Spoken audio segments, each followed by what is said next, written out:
Mayong hapon mga kapuso, mayong hapon Adrian. Mayong hapon man, George, sa nagapanguna ka balita. Kunintas ang nagabantay sa Etiangge sa Banga Clan, ginsna. Suspect nagpakuno-kuno nga customer. Insidente na hulikam. Si John Sala may nagaratsada nga balita. Mga alas 9 kahapon sang aga sa nagdulog ang isa ka motorsiklo sa Etiangge sa barangay Humarap, Banga Aklan. Sakay sini ang duwa ka lalaki nga nagpakuno-kuno nga customer. Ang angkas ang nagbakal sang dulsi. Sa kuha sang CCTV camera ginatudlo pa sini ang dulsi nga malapit sa bintana sang Etiangge sa tag-iya nga si Louie. Sa nagduko na si Louie para pangitaon ng dulsi, ginpasulod sang sospek ang iya kamot kag ginsabnet ang kulita sa liog sini.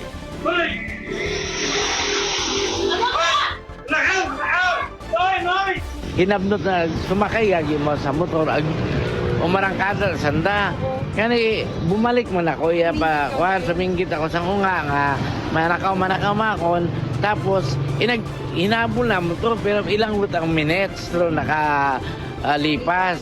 Nagabaloros ang 60,000 pesos ang kulintas. Remembrance pa kung tani inis ang biktima sa iya pag-obra bilang isa ka OFW sa sulod sang 38 ka tuig. Padulong sa bahin sang barangay poblasyon ang mga sospek.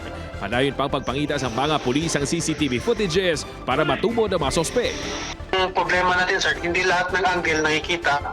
So hindi pa talaga namin mahanap, sir, kung saan banda siya nag-ikit specifically. Pagbanta sang kapulisan kag sang biktima, yara sa 30 anyos ang sospek kag maniwang ang paglawason.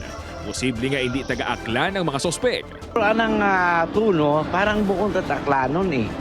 May tuno na parang hilonggo. Tignan din natin yan na angle, sir, na hindi sila taga dito. Upod kay Hans Tierto, John Sala, Anaga, Ratsada.